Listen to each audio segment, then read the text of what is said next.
What's going on, fabulous people? Welcome back to my channel, Kenny Speaks.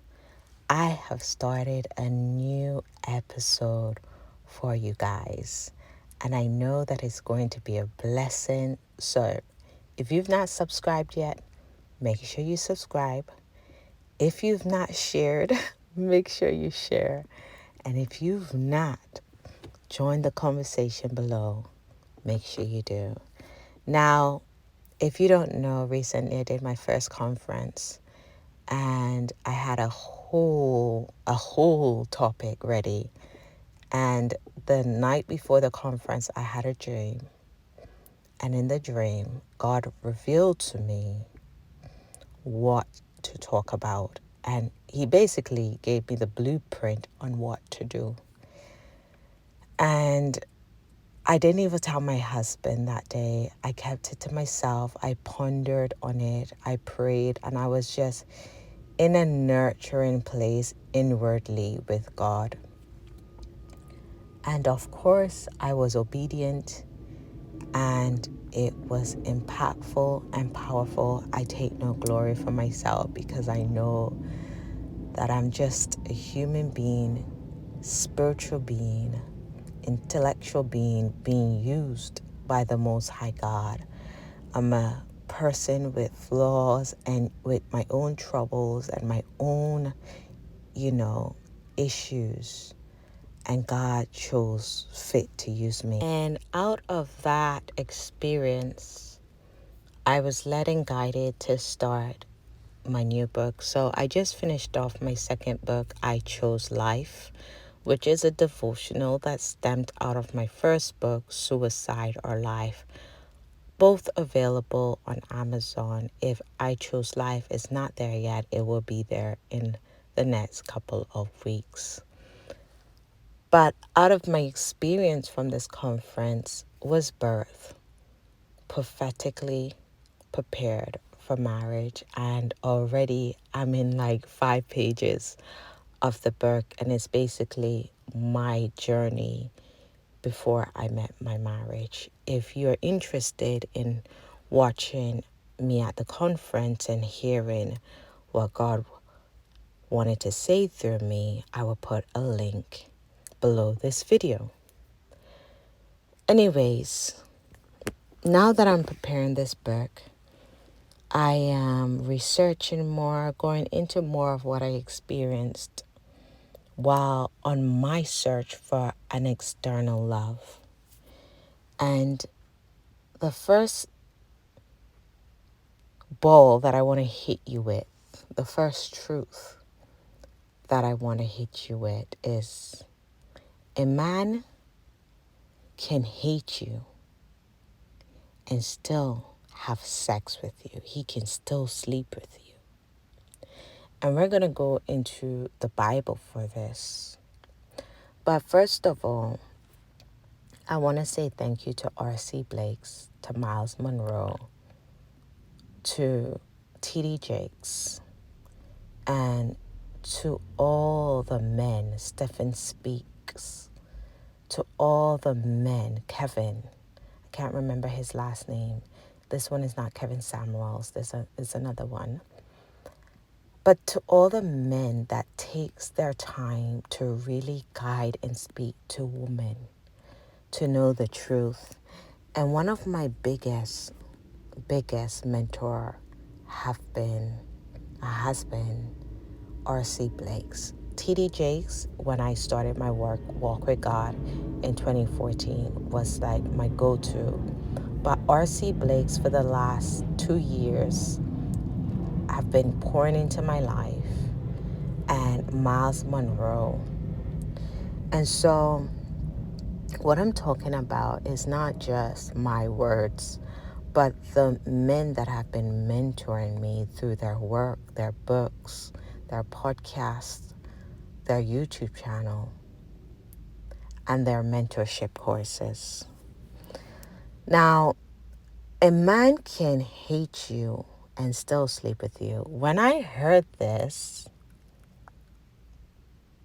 I was not shocked, but it was like a light bulb came on when it came to my past and the things that I've been through as a young lady and a child in my childhood and adolescent.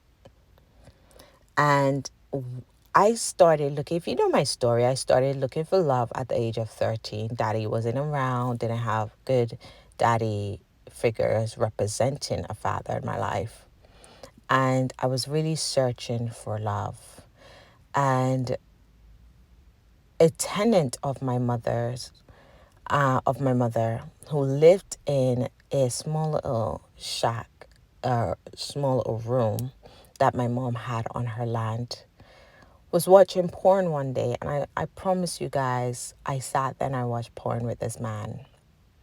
He was older than me. I was a child.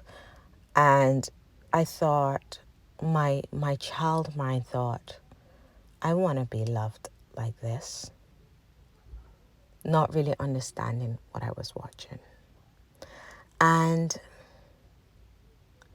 I really went for that. Bought into the lie that sex was love. And if you really pay attention to social media, not just watch it, but pay attention to it, especially in the Black culture today, they're not playing when it comes to like pushing lust and sex and just the negative side to Blackness, right? Now, I believe all community have criminals, all community have a sexual side and a gangster side, but they're really pushing it when it comes to the Black community, right? They really have it out there. And so a lot of the young people are buying into this lie that sex is love, showing your body is love. They're buying into how you dress can attract a man that will love you for you, even though you're showing everything, you know. And I believe I bought into that as a young child and a young adult, you know, and I didn't really truly understand the lie that I had bought into and the lie that I was living out in my own personal life until I was in my late 20s. And so this topic is very important. I want you to reflect on what lie you're living when it comes to choosing a man, attracting a man, and dealing with a man. Because when I remember, sex is what sold you to the highest bidder, and you jump into this relationship or situationship, and it's based on sex. You don't really know that person. You might not even know that person's last name. You don't know nothing about that person's background, their family, who this person is as a core. Who are you? What do you value? What is your purpose? What is your vision? If we get entwined, where are you taking me? Are you taking me to hell? Are you taking me into purpose, to meaning? Right? Are you going to abuse me and strip me of the little self-esteem and the little confidence that I have? Or are you going to boost this self-esteem, boost this confidence, boost my mindset on who I see when I look in the mirror? And we never, as a young people, even some adults, never think to really go deeper in considering who you decide to sleep with. We never truly consider who we decide to marry when it comes to going deeper, right? It's really based off, oh, he look good, he's built well. I mean, how much money he have? You know, he dress, oh, he smell nice, right? But what is his heart like? What is his mindset like? You know, who is he really when he's angry? I mean, I know when things are good, he's this kind, loving, generous person. But what does his mad side look like? What does his angry side look like? What does his frustrated side look like? Right? And so we jump in to these situationships with these people that we don't truly know. And the outcome is so ugly. It is so ugly. And you cannot figure out how you got there.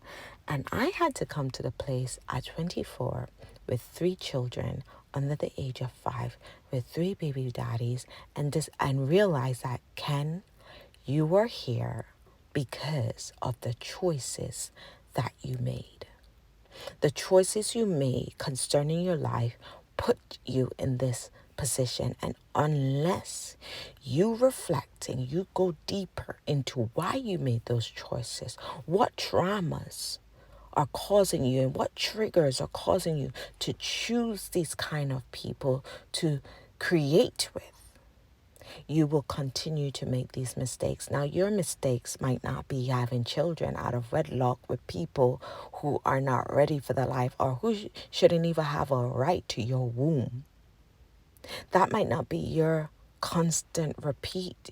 It might be choosing the wrong person just for a relationship. It might be choosing the wrong friendships. It might not look like my problems, but what I want you to do is really reflect on what mistakes are you making. Maybe you're in a good relationship, but you don't handle disappointments or conflict well. Maybe you have too much of a mouth on you, right? Maybe you expect too much, or maybe you don't communicate well on what you expect. Maybe you still in fight mode, and every time you are triggered, which is not that person's fault that they're triggering you, but it is a past thing in you that needs to be dealt with, you handle things like you're ratchet. I've been through that. So the question is, are you ready to reflect? Are you ready to dive deeper? Are you ready to heal? Are you ready to become more? Right? And so we find ourselves in the sheets with these men, procreating and all, creating soul ties, baby fathers, baby daddies, children, situations, and you're wondering, why am I here? Now, we see this every day. You know, we see relationships where a woman and a man is together and they're doing the most in the sheets, and she feel like this man loves her, but really when you really look at the situation, he don't talk to her right. I'm talking about when he's angry, obviously he makes her feel nice and things like that when he can. But when things get messy, when there's disagreement, there's disrespect. He's stepping out of the relationship. He's talking with other women. He's liking and commenting and messaging. And he is not considering how he is harming this young lady in all that he's doing. But he can still get her body because she do not understand what love is, right? And we know that a man can be married or be in a relationship with a woman and does not actually hate this woman. And we see this in Genesis 29 with Leah. If you've not read this story in Genesis, go ahead and read it. But basically, Jacob goes and meet his uncle, and he end up working 7 years for the daughter that he loves, which is Rachel. And instead of the father giving him Rachel, he gives him Leah. Now it blows my mind that he had sexual intercourse with Leah without knowing that it was Leah and not Rachel. But he ended up finding out in the morning that it was Leah and not Rachel. And he ended up working another 7 years for Rachel. But the moral of the story is that Jacob hated Leah. He hated her. And Leah kept trying to make him love her and choose her. Obviously, now that they're married, thanks to her father. And by the fourth child that Leah has with Jacob, she then says, she says this. She said, "Now will I praise the Lord." She called the child Judah, and she stopped having children for Jacob. Now, I was thinking, how did she stop having children? The only thing I could think is maybe she stopped having sex with him, but I don't know. But she realized that this man hates me, and nothing that I do, no amount of children that I bear, nothing will make him love me. And you have to come to that realization that nothing you do will make that man love you, especially if that man is not your husband. Nothing. Even me being married for 8 years, being in a relationship but not for 9 years, nothing that I do can make my husband love me. My husband loving me every day is a choice that he has to make for himself. And I went through this where I always want to please. I want to make you love me. I want to make you love me. And not just in my marriage, in previous relationship.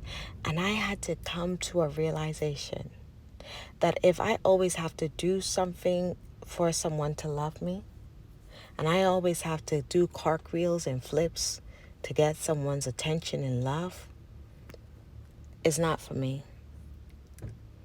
And I decided that if someone loves me, they're going to love me regardless. Now, does that mean that I shouldn't work on self? No. Does that mean that I shouldn't work on becoming more daily? No. What it means to me is that regardless of who I become, regardless of what I do, if someone wants to love me, they will love me. If they hate me, they will hate me. There's nothing I can do. If I do something for you to love me, that means I have to keep doing for you to stay in love with me.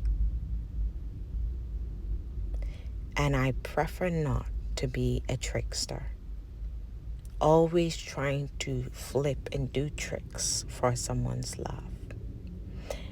And if I choose to love my husband daily, regardless of what he's bringing, that is a choice that I have to make. So, what is the point of all this?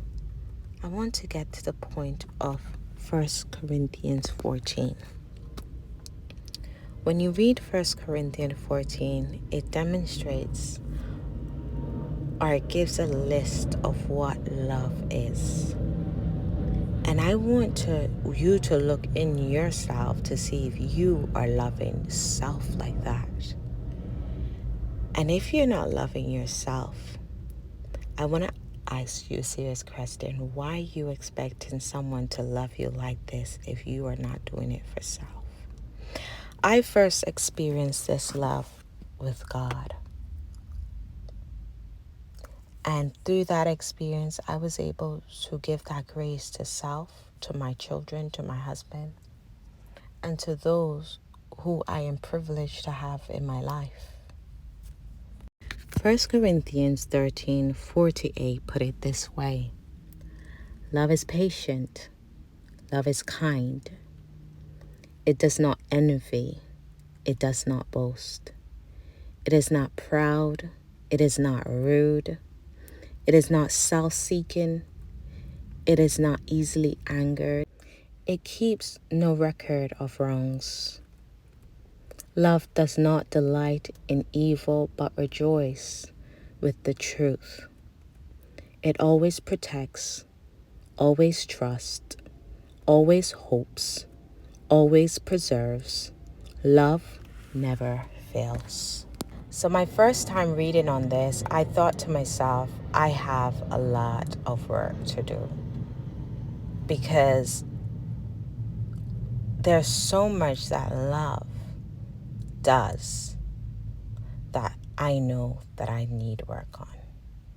But as long as I am working on it daily with self, with God, with my husband, my children, my family, and those that I value the most, and those that I do not know, I know that I am becoming the best that I can be. And my question is, are you becoming the best? Because the more you work on you, the more you know what to expect of others, as long as you first expect it from self. So when I look at my husband and I say to him, I do not like you speaking to me like that, I hope I am also not speaking to him in a tone or in a way that I do not like him doing to me. I hope that anything that I am asking of others, I am first demonstrating with self. And I've realized the more that I require better from me, it is okay for me to also require it from others. So, back to sex is not love. Before you jump in that sheet and give your soul, your heart, your biology, your blood, your womb to that man, ask yourself, am I loving me? And do he truly love me? If I take sex away from the equation and I look deep in self and in him, is this love?